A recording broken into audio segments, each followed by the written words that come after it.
హైదరాబాద్ వచ్చి మీరు 2 months అయింది కదా? లేదు, నేను వెళ్తూ వస్తూ ఉంటాను. ఓకే ఓకే, మధ్యలో వచ్చినప్పుడు ఎందుకంటే నా జాబ్ కి సాలరీ ఉండదు, ఏదైనా కమిషన్ బేసిస్. ఓకే. సో నేను ఇక్కడి నుంచి అయినా ఇల్లు అమ్మొచ్చు, లండన్ కి వెళ్ళి అయినా దుబాయ్ లో ఇల్లు అమ్మొచ్చు, నా కమిషన్ నాకు వచ్చేస్తుంది. ఓకే. సో సాలరీ లేదని ఆయన, నాకు ఆబ్లిగేషన్ లేదనమాట ఎక్కడైనా అక్కడే ఉండాలి అని. ప్రెసెంట్ కాంటాక్ట్ లో లేరా మరి మీ బాస్ తో గానీ మీ కంపెనీతో? ఉన్నాను, వాళ్ళు అన్నారు నువ్వు వచ్చాక మాట్లాడు. సో రిస్క్ అయితే లేదు జాబ్ ప్రెసెంట్. మీరు యాక్ట్రెస్ కూడా సినిమాల్లో కూడా చేస్తారు, సో ఎందుకు యాక్ట్రెస్ గా కంటిన్యూ అవ్వలేదు? నేను జయ మూవీలో ఒక రోల్ చేశాను, నవదీప్ గారి మూవీ, ఫస్ట్ మూవీ. దాంట్లో అది కూడా నాది కూడా ఫస్ట్ మూవీ, ఒక రోల్ చేశాను. దాని తర్వాత ఇంకో మూవీలో ఒక సాంగ్ చేశాను, అన్ఫార్చునేట్ గా అది రిలీజ్ అవ్వలేదు. దాని తర్వాత నాకు ఫొటోస్ పంపించాక ఒక మూవీ నుంచి ఆడిషన్ కి పిలిచారు. సో నేను మమ్మీ వైజాగ్ నుంచి హైదరాబాద్కి వచ్చాము. వచ్చాక డైరెక్టర్ గారు అక్కడ కూర్చుని ఉన్నారు. కూర్చుని ఉండి అమ్మ కొంచెం టాప్ తీయమ్మా, నీ టాప్ ఓపెన్ చెయ్యి అన్నారు. డైరెక్టర్ మా మమ్మీ ముందు, assistant director, not director, assistant director. Room లోనా బయట? ఆఫీస్ రూమ్ లోనే. మా మమ్మీ అక్కడ కూర్చున్నారు, నన్ను నిల్చోమన్నారు, నిల్చోమని టాప్ తీ అన్నారు. సో నేను అన్నాను, అదేంటి అలా అడుగుతున్నారు సార్, మీరు నా యాక్టింగ్ చూడాలి కదా, మీరు కెమెరా పెట్టండి, డైలాగ్స్ ఇవ్వండి, నేను ఏదో చేస్తాను, మీకు నచ్చితే అప్పుడు నా టాలెంట్ బట్టి మీరు నన్ను పెట్టుకోండి. ఇప్పుడు బట్టలు తీస్తేనే ఫిగర్ అనిపిస్తుందని అయితే ఫోటోలు ఎందుకు, పోర్ట్ఫోలియో ఎందుకు పెడతారు? అది కాదు కదా, మీరు టాలెంట్ చూసి ఒక అమ్మాయిని తీసుకోవాలి మూవీస్ లో. సో ఆ రోజు నాకు అనిపించింది అనమాట, ఇలాంటివి ఈ ఇండస్ట్రీలో జరుగుతూనే ఉంటాయి, నేను ఈ మూవీ ఇండస్ట్రీలో ఉండలేను, నా వల్ల కాదు. ఏ మూవీ అది? నాకు గుర్తులేదు. రీసెంట్ చాలా రోజులైంది, నాకు గుర్తులేదు. హీరో ఎవ్వరు లేరు, ఇద్దరు ఉన్నారు, ఒకడు అసిస్టెంట్ డైరెక్టర్ అన్నారు అంతే, ఇంకొకడిని టీ తాగడానికి పంపించాడు. ఆయన అనుకోలేదేమో నేను మమ్మీతో వస్తానని, అయినా ఆయనకి సిగ్గు లేదు అప్పటికి, మమ్మీ ఉన్నా అలా మాట్లాడారు. సో వార్నింగ్ ఇచ్చి వెళ్ళిపోయారు. నా వల్ల కాదు, సారీ సార్, ఇంకెవరినైనా చూసుకోండి, ఇలాంటి దాంట్లో మీరు నా టాలెంట్ చూసి తీసుకుంటే యూ మోస్ట్ వెల్కమ్, నాకు ఫోన్ చేయండి, ఇలాంటివి అయితే నా వల్ల కాదు.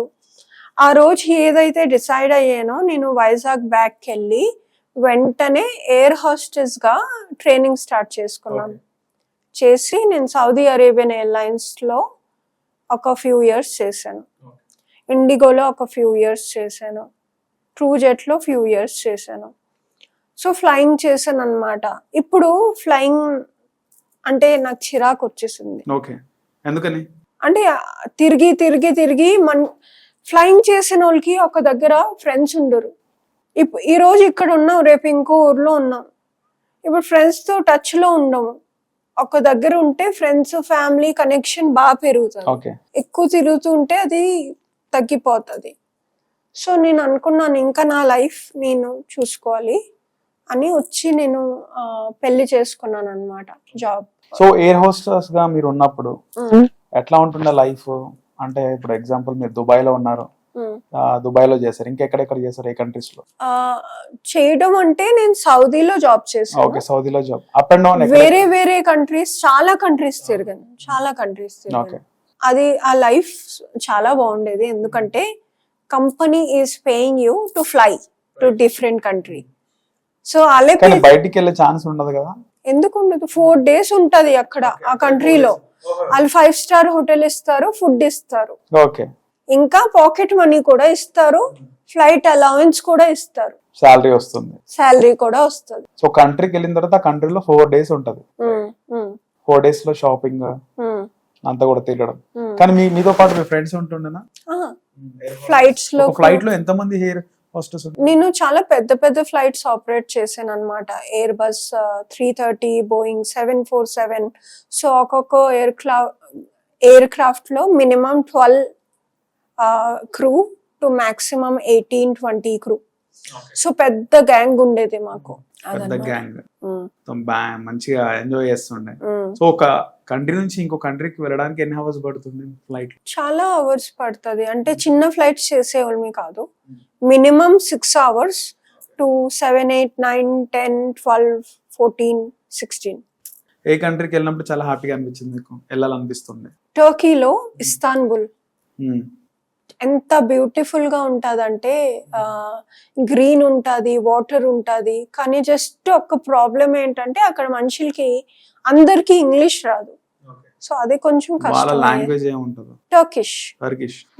అంటే మీరు అందరు కూడా ఎయిర్ హాస్టెస్ అంతా ఒక దగ్గర ఉండేసి మీరు షాపింగ్ ఇవన్నీ చేస్తుంది. సో ఒక 4 years చేస్తారా? ఒక 6-7 years. ఆ తర్వాత మ్యారేజ్ చేసుకున్నారు. మ్యారేజ్ చేసుకున్నాక కంటిన్యూ చేయలేదు, ఎందుకని?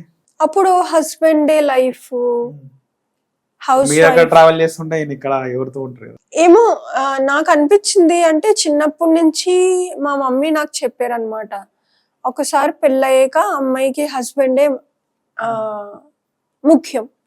అది కరెక్ట్ కదా, మన సొసైటీలో అంతే కదా.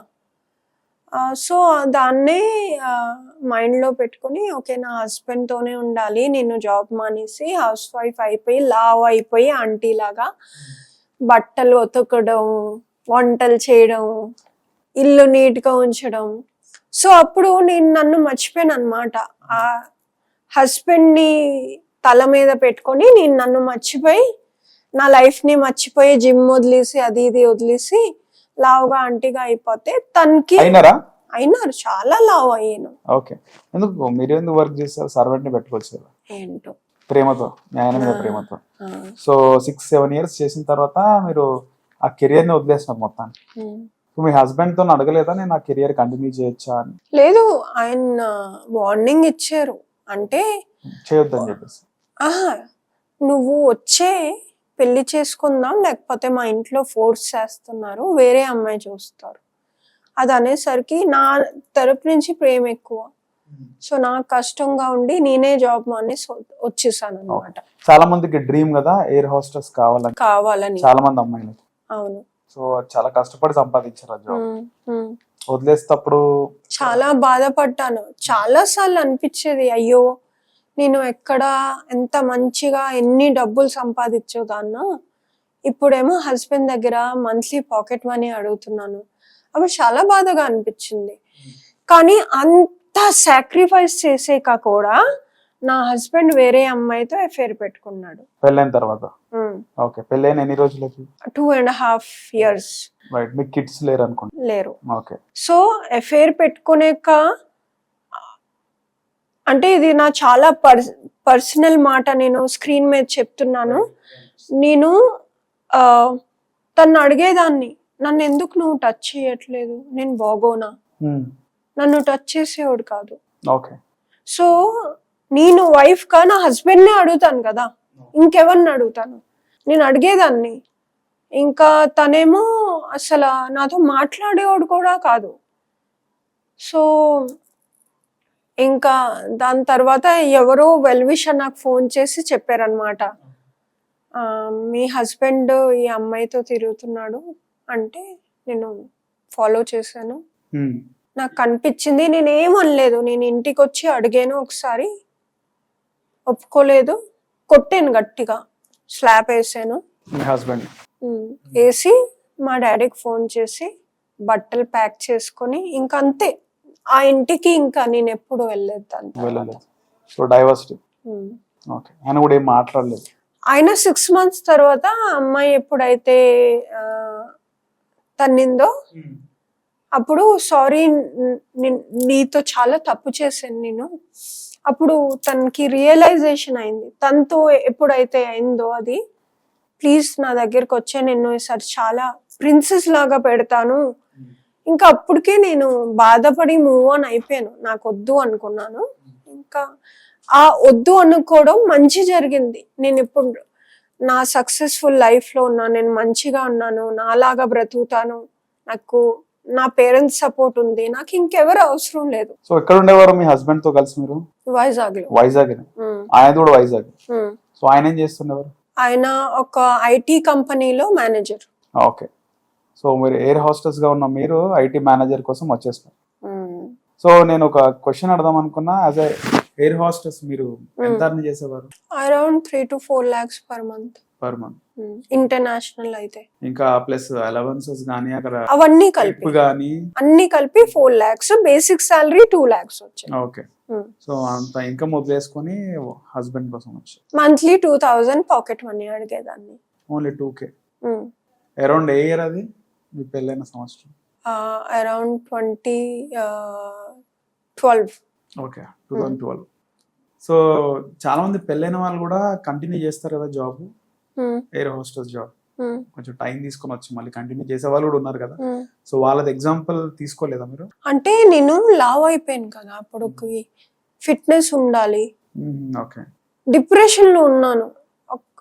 మనిషి అంటే నాకు అర్థమయ్యేది కాదు, తను ఎందుకు హ్యాపీగా లేదు, ఇంకేం చేయాలి తన్ని హ్యాపీ చేయాలంటే. మీది లవ్ మ్యారేజ్? Love marriage. ఎందుకంటే మ్యారేజ్ లో కూడా ఇలాంటి ఎందుకంటే ఇక్కడ మిస్టేక్ నాది కాదు కదా. సో నాకు తెలిసేది కాదు ఏమవుతుంది, ఎందుకు నాతో ఇలా కోపంగా దూరంగా ఉంటున్నాడు, నేను ఏదైనా పెద్ద తప్పు చేసానా, నేను నన్ను బ్లేమ్ చేయడం స్టార్ట్ చేస్తాను.